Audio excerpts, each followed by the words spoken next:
मित्रांनो नमस्कार. Good evening सिटीच्या सिटी प्लस चॅनलमध्ये मी तुम्हा सगळ्यांचं स्वागत करतोय. उद्या या वेळेला बरोबर आचारसंहिता लागलेली असेल. लोकसभा निवडणुकीचा बिगुल वाजलेला असेल.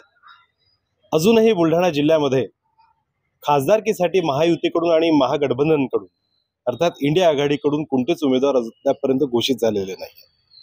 पण तरी सुद्धा दोन उमेदवार संदीप शेळके आणि रविकांत तुपकर हे अपक्ष निवडणूक लढणार आहे. एक तिसऱ्या उमेदवाराची या दोन नावांमध्ये एक एंट्री होते आणि लोकसभेच्या निवडणूक रिंगणामध्ये नंदू लवंगे नावाचे एक उमेदवार आहेत. युवा उमेदवार आहेत. वय वर्ष 34. देऊळघाट इथले राहणारे आणि पर्टिक्युलरली धनगर समाजाचं ते प्रतिनिधित्व करतात. अनेक आंदोलनांमध्ये आपण त्यांना बघितलं असेल. मेंढपाळांसाठीचं आंदोलन असेल आणि त्या व्यतिरिक्त धनगर समाजाला आरक्षणाचा जो मुद्दा आहे तो घेऊन नंदूभाऊ लवंगे हे अनेकदा आपल्याला आंदोलनाच्या रणांगणात दिसलेले आहे. आता लोकसभेच्या रणांगणात तुम्हाला उतरायचं आहे का म्हणून असं वाटतं की तुम्हाला निवडणूक लढवावी? आतापर्यंत तुम्ही बरेच दिवस झाले पाहते बुलढाणा जिल्हा म्हणजे सगळ्यात मागासला जिल्हा आहे. बुलढाणा जिल्ह्यामध्ये शेतकऱ्याच्या हाताले म्हणजे शेतकऱ्याच्या मालाला भाव नाही. या प्रश्नावर कोणी बोलत नाही. जे कोणी बोलत असतील ते सगळे मॅनेज होऊन जातात. त्यामुळे जिल्ह्याला कधी न्याय भेटला नाही. कारण जिल्ह्यातले तुम्ही मार्केट पहा, बाजार समिती पहा, कमिट्या पहा, यांची खूप मोठी दुर्दशा झालेली आहे. विशेष म्हणजे जे मागासवर्गीय समाज असतील, जे बहुजन समाज असतील, यांचे केंद्रातले जे प्रश्न आहे की आता एक नाथजोगी समाजाचा म्हणजे मी काम केलं होतं. त्यांचा विषय असा होता की त्यांचे 2011 पासून त्यांच्या घरकुलची यादी या ठिकाणी पडलेली आहे. म्हणजे आपल्या समाज कल्याणमध्ये म्हणजे 11 म्हणजे 10, 12, 13 वर्ष झाले त्या लोकांना जर न्याय भेटत नसेल, म्हणजे त्यांचा समूह जर छोटा असेल आणि त्यांना न्याय भेटत नसेल, तर यासाठी मी म्हणजे छोट्या मोठ्या समाजाचं प्रतिनिधी नेतृत्व करण्यासाठी मी या रिंगणात उतरलो आणि या समाजाला न्याय देण्यासाठी मी या ठिकाणी उतरलेलो आहे.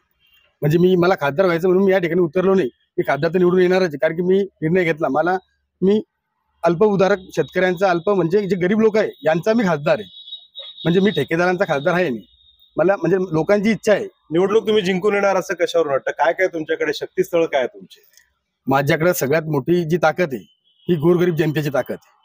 कारण की सर्वसामान्य लोकांचं म्हणणं आहे की आम्ही या लोकांना भेटायला जातो, आम्हाला वेळ मिळत नाही आणि रस्त्यावर कोणीच बोलत नाही. कारण की या सगळ्या नेत्यांच्या गाडीचे काच पॅक असतात.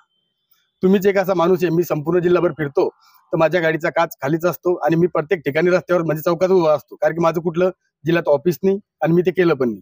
कारण की मी डायरेक्ट लोकांना सेवा देतो. जर मला खामगाव तालुक्यातून फोन आला तर कुठल्याही समाजाचा असो, कुठल्याही याचा असो, म्हणजे जातीपातीचा काही विषय नाहीये, मी डायरेक्ट त्या ठिकाणी जाऊन काम करतो. निवडणूक लढण्यासाठी खूप मोठ्या प्रमाणावर पैसा लागेल. हा पैसा कसा करू शकता? पैशाची तुम्हाला चिंता नाही, कारण की मी जर माझी वैयक्तिक इच्छा असती की मी आता निवडणुकीच्या रंगात उतरणार आहे, मग मला 2, 4, 5 कोटी रुपये खर्च लागेल असा माझा कुठला विषय नाही. माझ्या जे समाज बांधव असतील, जे इतर समाजाचे जे लोक आहे, माळी समाज, तेली समाज, न्हावी समाज, जेवढे बी समाज आहे आपल्या जिल्ह्यामध्ये, 12 बर्तदार, यांनी मला एकच सांगितलं की भाऊ तुम्हाला कुठलाही 1 रुपया खर्च लागणार नाही.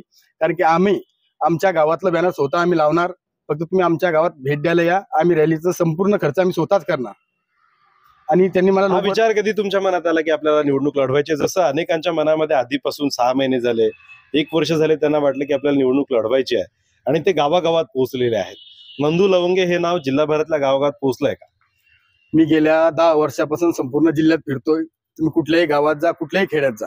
विशेष म्हणजे असं जे डोंगरातलं गाव असेल एखादं, ज्या ठिकाणी गाड्या जात नाही, घोड्या जात नाही, अशा सुद्धा मी भिंगाऱ्यासारख्या गावात मी त्या ठिकाणी सुद्धा जाऊन आलो. त्या ठिकाणीचा असा समाजाचा विषय म्हणजे त्या ठिकाणी एकही समाजाचं घर नाही, तरी त्या ठिकाणी मी गेलो. त्या भिंगाऱ्या गावामध्ये गेल्या 4 ते 5 वर्षापासून राशनचं तिथं दुकान होतं. त्या दुकानदाराला ते भेटत नव्हतं, तर मी मागच्याच वर्षी त्या ठिकाणी त्यांना राशन मिळवून दिलं आणि त्या संपूर्ण लोकांचं राशनचं काम करून दिलं भिंगाऱ्या गावात. म्हणजे अनेक गावांमध्ये तुम्ही पोहोचले. तुम्हाला असं म्हणायचं, तुम्ही ज्या समाजाचं प्रतिनिधित्व करता, धनगर समाजाचं, त्याच्याकडून कसा पाठिंबा तुम्हाला मिळेल? हे धनगर समाजाला तर आतापर्यंत गेल्या 70 वर्षापासून न्याय मिळालाच नाही आणि त्यांना कोणी नेतृत्व कोणी मिळालंच नाही. त्यामुळे मी समाजाचं सांगितलं. समाजामध्ये गोपीचंद पडळकर, भामरे वगैरे असे लोक आहेत, जाणकार आहेत. विषय काय आहे की इकडे आपल्या ज्या विदर्भात असं कुठलं नेतृत्व उभं राहिलं नाही की ते समाजाला न्याय देऊ शकत.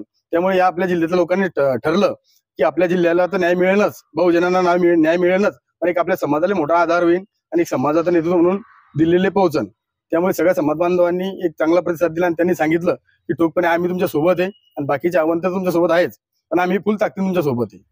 अनेक जण निवडणुकीपूर्वी घोषणा करतात की आम्ही उभे राहणार आहे, आम्ही अर्ज पण भरणार, सगळ्या गोष्टी करतात आणि ऐन वेळेवर माघार घेतात. तुम्ही असं काही करणार आहे का? नाही नाही नाही, मी माझा स्वतःचा, मी तुम्हाला अगोदरच सांगितलं, मी माझा स्वतःचा निर्णय मी घेतला असता की मी निवडणुकीच्या इलेक्शन मध्ये म्हणजे रिंगणात उतरणार आहे, तर मी नक्की तुम्हाला सांगितलं असतं की मी असं काहीतरी करेन. कारण की मी जे उभा राहतो, मी माझ्या खुदच्या हिशोबाने उभा राहत नाही, मला जनता उभं करते. म्हणजे जे गोरगरीब लोक आहे जिल्ह्यातले, हे सगळे लोक मला उभं करताय आणि त्यांनी सांगितलं की आमचा विश्वास तुमच्यावरती आहे आणि तुम्ही जर या जिल्ह्याचे खासदार झाले तर 100% आम्हाला न्याय मिळेल आणि आमचं कल्याण होईल. त्याच्यामुळे तुम्ही माघारीचा प्रश्न नाही, माघारीचा प्रश्नच नाही ना, कारण की समाजाची म्हणजे संपूर्ण जिल्ह्याची इच्छा आहे की नंदू लवंगे यांनी खासदार व्हा. त्यामुळे माझं एक माघारीचा शेवटचं आव्हान जनतेला काय करू इच्छिता, काय सांगा जनतेला? जनतेनेच मला उभं केलेलं आहे, तर मी जनतेला काय आवाहन करणार नाही. जनता तर भरभरून मला मतदान बी करणार आहे आणि संपूर्ण जनतेने मला स्वतः सांगितलं की आमच्याकडून जेवढी होईल तेवढी मदत आम्ही तुम्हाला करणार आहे. आणि जनता वर्गणी द्यायला सुद्धा मला तयार होती, पण मी त्यांना सांगितलं मला एकही रुपया कोणाचा नको आहे. तुम्हाला काय द्यायचं, माझ्या गाडीत पेट्रोल द्या आणि तुम्हाला काय बॅनर लावायचे ते तुमच्या सो खर्चाने तुम्ही लावा आणि भरभरून फक्त मला मतदान करा. मी 100% तुमचे प्रश्न सोडवणार.